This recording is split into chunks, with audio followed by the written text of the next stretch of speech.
All right, welcome back. Yes, indeed, we're talking politics, Akwa Ibom politics. And as you've seen in that welcoming slide, Pastor Omoeno joins us now. He is the governorship candidate for the PDP in Akwa Ibom State. Good morning. Thank you for coming on today. Good morning, Chamberlain. Thank you, Mark. Thank you for having me here. It's good to have you here. Yeah. I think most of the engagements we've seen it's been virtual from Akwa Ibom State. Correct. And that's why it's quite interesting having you in the studio. It's good to come on live TV. And so how is the campaign going on for you at the moment? Well, it's hectic, but it's good. It's coming up well. And but, you know, this election has given us space. Not like previous elections where you have back-to-back two local governments in a day.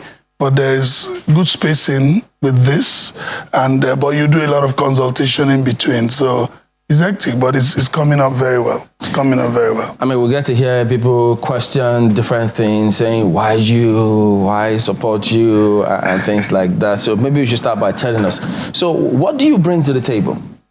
What we bring to the table, we bring experience from the private sector. We bring organization, we bring character, we bring competence, we bring capacity, we bring compassion. Because no matter how much you know, if you don't have character, then there's a problem. And compassion also is important because you need to know the people, you need to feel for them because before you want to go out to serve them, there are certain things you really think you should correct. And so compassion is a big part of it. A whole lot of people that want to serve may not have that compassion. So I bring capacity, I bring character, I bring competence, but above all, I bring compassion to the table. Do the people actually see that? I mean, has our politics in the country gotten to that stage where the electorate can actually see, okay, well, these for me are the key or vital components of the person I'm going to vote for, as opposed to probably on that day or whatever affiliations, either political, historical, ethnic, whatever. So do you think we've gotten to that stage yet? We may not have gotten there fully, but we're getting there slowly. And that's why this period of campaign gives you that opportunity to talk to the people, and you are able to sell yourself, as it were, and engage properly with them, as opposed to the past where you finish primaries and the next month you're going to elections. So the electorate are not really able to bring out the best that you have and analyze them properly. So I think they are beginning to see it. Analyze it as against who now? Because it does look like right now the PDP in Akwa Ibom State is operating a monopoly of sorts. The main contenders, or the would have been main contenders, the APC, it's not clear if they have a candidate for these elections. The candidate of the YPP was recently jailed by the Federal High Court. We don't know if he's appealing that, over fraud charges. That's the current situation. So it's not certain if you have any contenders in the elections that you're about to face. The issue of contenders, for me, I'm running an election and I'm running full steam, like I'm running with contenders. I don't let that affect the way we run our campaigns.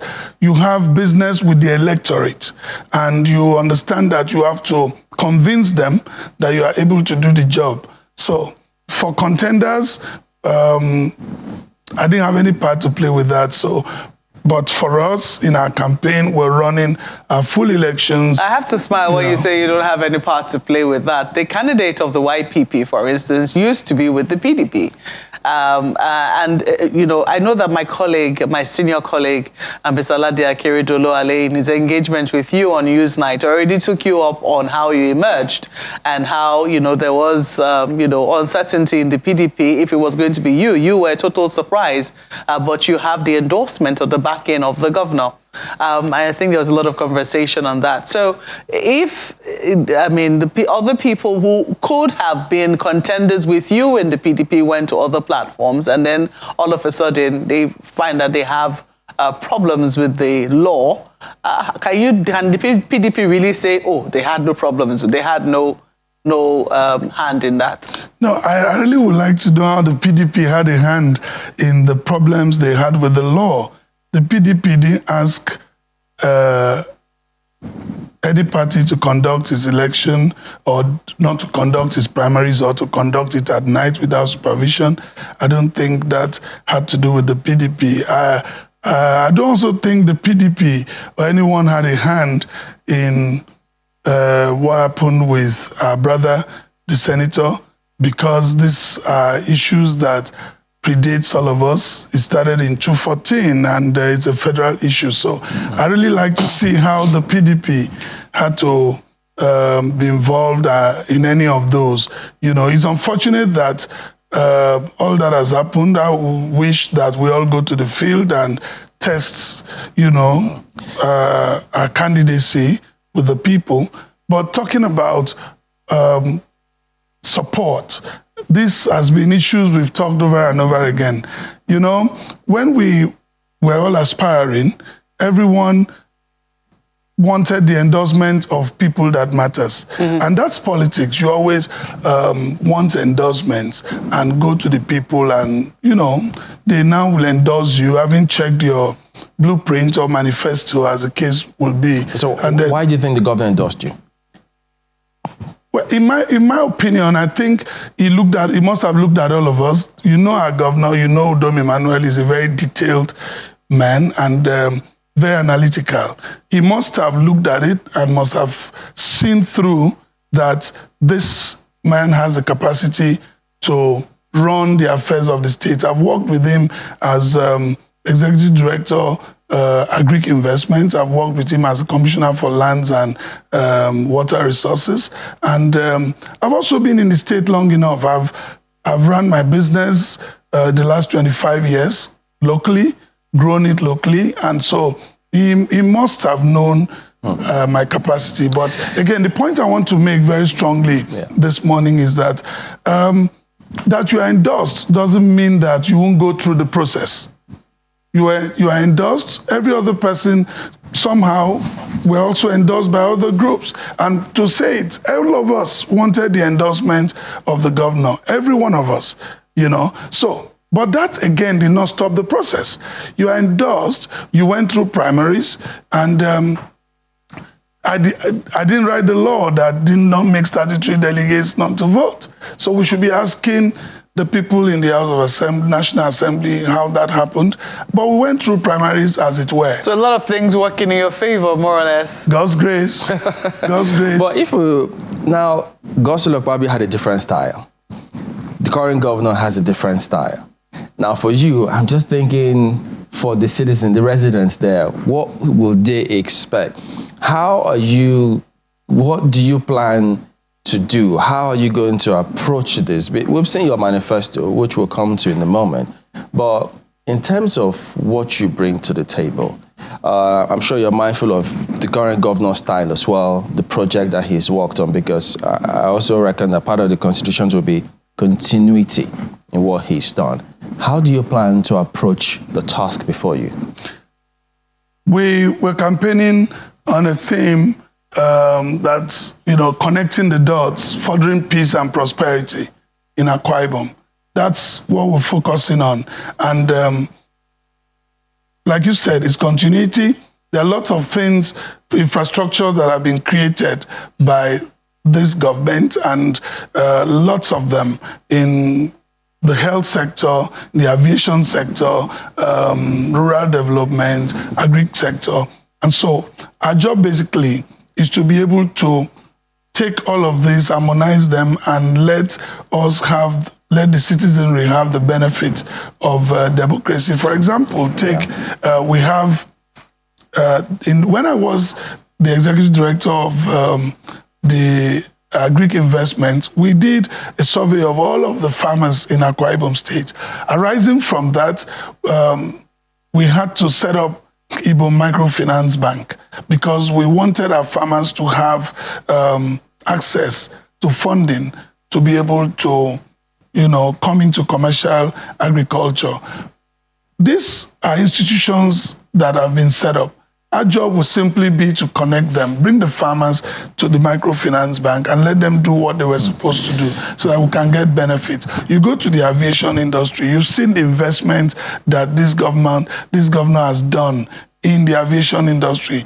Our role is to connect that, to ensure that we drive that through and make Akwa Ibom people begin to have that benefit. There is already an airline, there is a new terminal building, there is a maintenance, repair and overhaul hangar in the place. We believe that when the 10 aircraft that has been ordered by Ibom Air comes in, we begin to do regional flight. With that, you need to expand and begin to think of building a cargo terminal, because you want, with the regional flight, and you need to improve, of course, your earnings. So you need a cargo terminal. You need to begin to seek a special status for the whole of that area to get an export-free zone. So you keep adding up. There is really nothing like taking back the hand of the clock. What Akwa Ibom has been blessed with, if you watch, is over time, every governor, like you said, that has come has a vision to keep building on what the other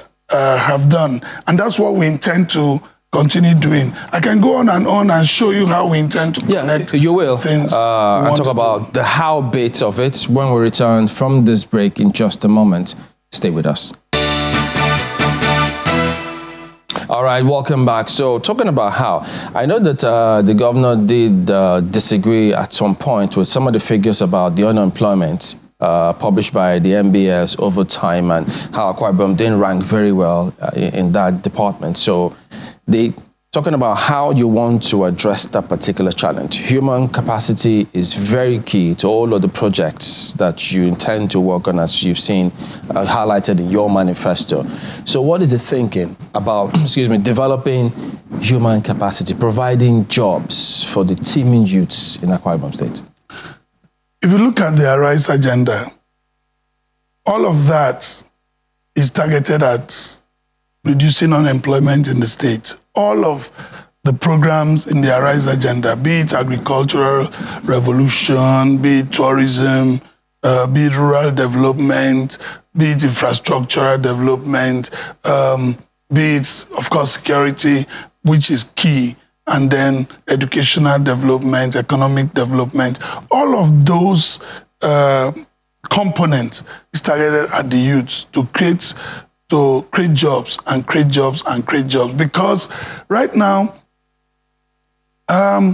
we may argue about the percentages, but the truth also is that we have our people I may not even talk about unemployment as underemployment, because people have master's degree, people have, maybe they studied something, and what they're doing is really not what they went for. So you need to begin to create jobs in the area that will take people what they studied. You have to do a lot of training and retraining of the people you have.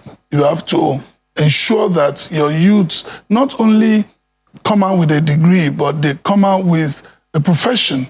And while in school, they can learn some vocation that will help them to become job creators themselves.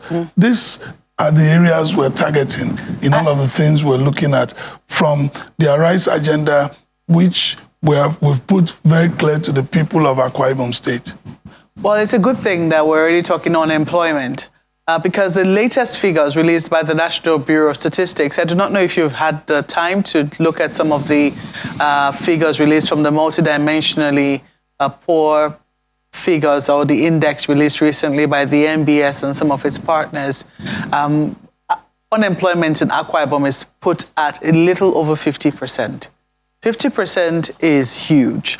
Underemployment, which you also speak to, I think it's put at, looking for that figure now, 16.7%. It's not as bad as the unemployment figures, but when you look at it comparatively with a number of other states, they seem to be doing fairly on the average in terms of underemployment. But the unemployment figure is really worrisome. And I'm sure you've also been following in recent times the back and forth between the federal government and state governments over, what the focus and the priority has been. That there has been a lot more focus on building flyovers and airports as opposed to the real things that bring development and pull people out of poverty. I'm also aware that state governments, just before you give me that, say that the infrastructure which they put in place is important to call the investors to the states. But when you look at the figure, underlying figure for Akwa Ibom alone, that should necessarily worry you. I know agriculture is one of the things you want to focus on, but what are you really going to do to pull down that figure from 50%? It's a huge one. Well, the issue of, thank you for bringing up this, there's always been this argument about how the National Bureau of Statistics got their figures. I don't know, I don't remember them talking to over and over again.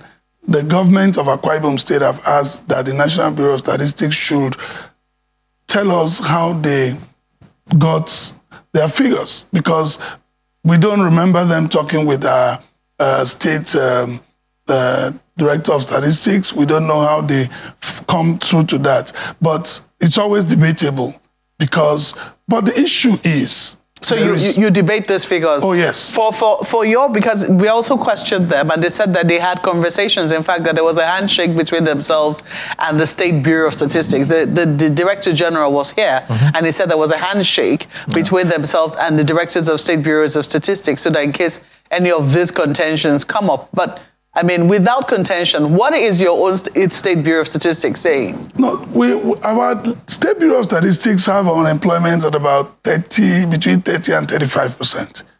That's the figure we have published. Which is still high. It's high. No, we're not contending that it's not high. The reason is that, and when you talk, the government, like you also mentioned, have to develop those infrastructures to be able to bring in investment. But when you talk about the airport, I can tell you that the airport itself engages people. The airline, the number of people Ibom Air has employed currently, then with other development, and even when you're developing those infrastructures, people are working there. You're constructing a road, you have people that have been engaged, and they're all Akwa Ibomites. But that's why we're saying we need to raise the bar in human capital development in the state so that we can fit, we don't have to ship out our jobs, basically. We can train our people to suit the sector you're talking about. This government, I know, is training a lot of pilots right now and engineers. That's human capital development. They're training some doctors and in their specific areas so that our youths that come out of school will be able to find jobs to do. And that's why we're coming with entrepreneurship on the table. The key focus of all of this in Akwa Ibom will be entrepreneurship. With all of the infrastructure that we have on ground, we need to begin to support small, medium enterprises and create entrepreneurship for our people so that, there's a limit to which government can create jobs. There's a limit so that you don't keep, just having salary bills, but you can. But are you able to say, based on what, this is assuming that somehow you were part of the Akwa Ibom State government before you decided to throw your hat into the ring. So when we ask these questions, before people think, are we asking you as governor already or what? No, you still have to go through the process. But you've been a part of this government as the current government in Akwa Ibom State, and now you're contending for the highest seat in the state. So I'm just wondering, when you talk about investment, the investment that the state government has made, is there a connection between how much the state government pumps into any project and how many people they intend to either lift out of poverty or at least to ensure that this number of people or this number of jobs are generated as a result of the investment that they have made? There is a correction, but you also know that it has to be in the short, medium, and long-term plan for bringing out the people. As you develop, you know the number of people you need to engage, but overall, in the final analysis, by the time you run through the mill, of course, the people will be more people will be engaged as you get through the full value chain of what you're doing. So you don't forget, these are investments. You don't overbloat that investment. You don't bog it down with overhead costs, salaries, and all of that. But there is a plan in the short term, in the medium term, and in the long term, the number of people you bring out of employment. But like I keep saying, agriculture itself everyone can get involved in it. And you can ensure that somehow a whole lot of our people begin to do and see agriculture as a business. And once government supports that, then people get engaged. For example, the oil palm industry. If government decides to say, okay, Akwa Ibom is, all of the places in Akwa Ibom, you have oil palm. And so you want to make that, develop that to a full value chain. Everyone can now have to plant, oil palm trees, and it gives you maybe in 18 months, maximum 24 months, the new seedlings that we have, and then you harvest. The people can sell to government. There is a mill that mills this, so you bring Akwa Ibom back. It used to be in the days, back in the days, an oil palm zone, and so you bring that back. Everybody is involved. Well, you've given an instance there, and I'm sure that while you're doing that, you also must be looking at education. I know you've also spoken to education, training, developing capacity, and making sure that the people of Akwa Ibom State have the right set of skills needed to develop the state. But looking more at the basic level, only recently we're told that Nigeria has over 20 million children out of school. Some people, again, have debated the figures because just 2 years ago or 4 years ago, we were at 10 million, according to UNICEF. UNESCO, however, says we have 20 million out of school children. Now, oftentimes when that happens, people look to the north of the country, and for a number of reasons. But in recent times, there have been other researches done, and they've also found out that Akwa Ibom State in the south has a significant number of children who are not in schools. I do not know if you've seen this report, and I do not know if it's something that, assuming you have, if it's of concern to you and what it is that you intend to do to address it. Akwa Ibom is one of the states in this country that runs free education, up to secondary school level. And every year, the state government pays close to $1 billion for the students to write WAEC, and it's free. So the issue of out-of-school children must be taken in proper context, But again, there's been a lot of changes in our educational system, and we intend to build more on that. We intend to come up with a lot of things that will make school attractive to students and to pupils and to parents to release their children. Is it a problem you're aware of in Akwa Ibom State that the children are not really interested in school? I wouldn't say they are not interested. They are interested, but if sometimes you also know that children can be easily distracted. So we need our parents to ensure that they partner with government to not to leave everything to government. Because education is free, the parents must get involved. Did my child go to school? What did my child do in school?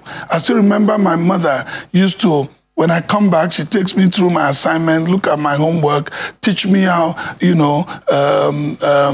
vocabularies and pronunciation. How many parents today are really doing that? So we need to go back to the basics where we have our parents get involved in looking at what our children will do in school. And when they come back, I remember my mother will search my school bag before going to school in the morning. There are things, if you have anything in that bag that you were not given from home, you have explanations to do. So much as we put the blame, the out-of-school children, we also must be able to look at it, holistically. I believe that government is doing its part.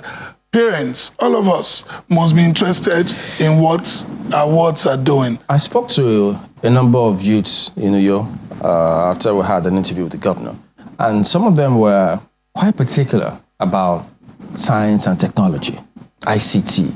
I mean, they talked about a certain industrial park that used to be before and how they just can't wait to get it back, because for them, that is the oil, as it were, and you have teeming youths in the state. So what will be your plan? How do you want to approach that particular area? If you look at that blueprint very well, you'll find out that ICT is key. There is a science park, and I've consistently said we will resuscitate the science park. This government actually had gone into a contract with a Chinese firm, but that was pro-COVID. Since then, COVID, the people left and they've not been able to come back. So the science park is on the front burner. We know that the whole world today runs on technology.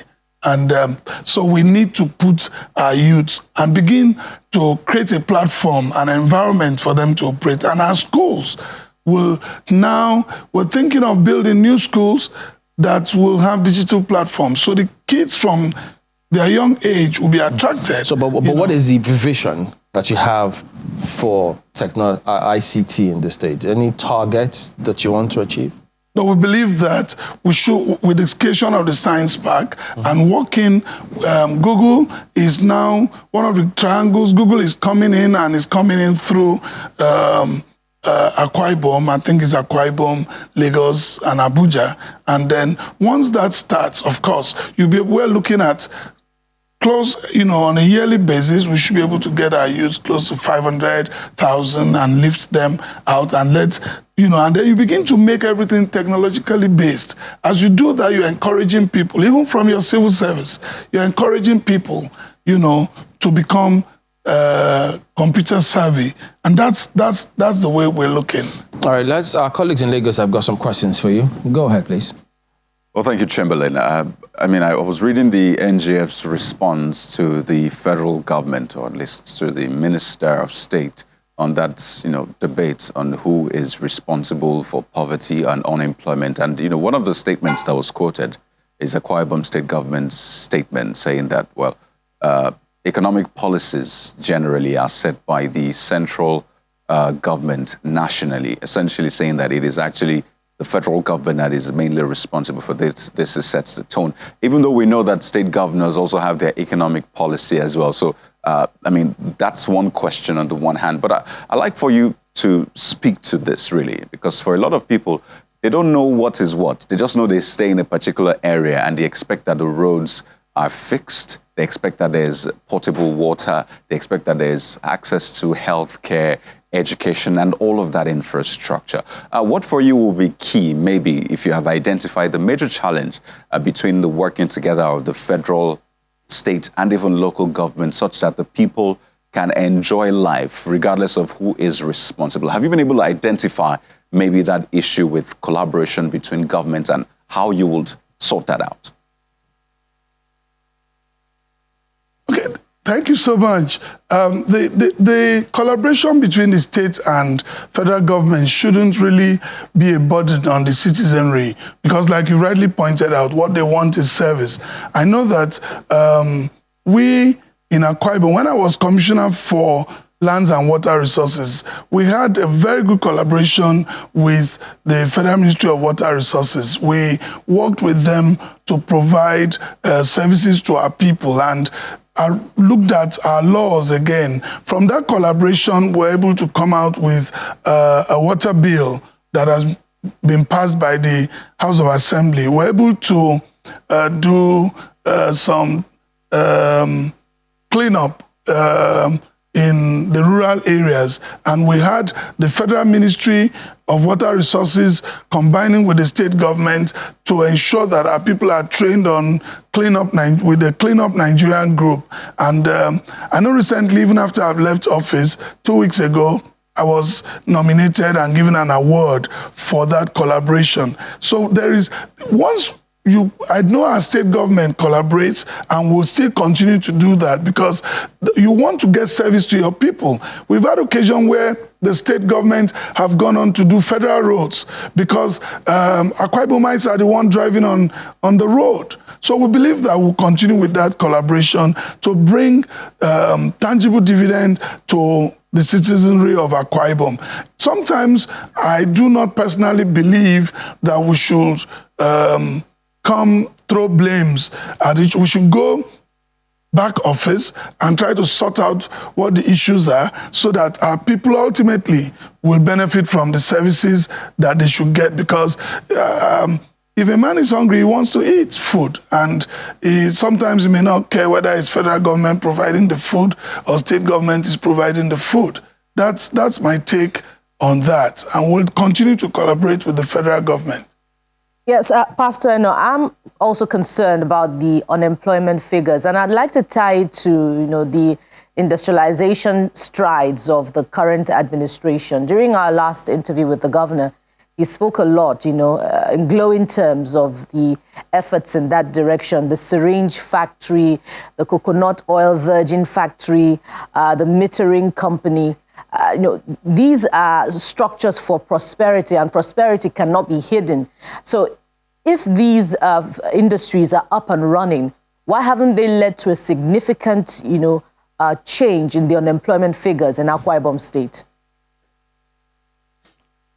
You remember that Governor Dom Emmanuel came in and made the state as a purely civil service state. And in 8 years, like you've mentioned, the number of industries has been able to attract. It can only get better. It can only get better. The syringe factory, the metering factory. Right now, there is a petrochemical plant that is coming up in the state. All of that will be one step at a time. You can't, it's not like a magic wand. It's put in so much in terms of investment and energy to get Akwa Ibom people to begin, out of this unemployment. But the most important thing is, no matter how much we bring in, I believe that we need to encourage much more of entrepreneurship in the state. I believe that Akwa Ibomites should be supported in their businesses. Small, medium enterprises must thrive. Almost 90% of about between 60 to 70% of the economy of any country is managed by, handled by the small, medium enterprises. That's how you lift people out of poverty. That's how you create a middle class. And I'm sure we can do that. Yeah. So as we wind down now, what is happening and what will you do about Ibom Deep Sea Port and Ibom Industrial City? Ibom Deep Sea Port is on course, and we will pursue that and ensure that we begin, we get that realized. As we get into office, we'll continue with the work that the state governments have done. I'm sure all of the reports have come in, and then Ibom Industrial City will be on course. What we need to do is to ensure that we create that industrial city in such a way that my thinking is give incentives for people to come. You'll be part of it. You get a land, we'll give you some incentive. Maybe give you the land. We can just, as per discussion, give you the land free, but have parameters to work with you, because a lot of things, again, I discovered as Commissioner for Lands, a lot of people had land and they just take the papers, use the collateral, take money for something else. So the new approach is we'll give you the land and we have a time frame. We work with you on timelines but we are prepared to give you a lot more incentive. That's how to grow the industrial city and then ensure that we are able to monitor those timelines. All right, Judy, thank you very much indeed for coming on. Pastor Umoino, governorship candidate of the PDP in Akwa Ibom. Say thank you and all the best. Thank you so much for having me. Thank you so much.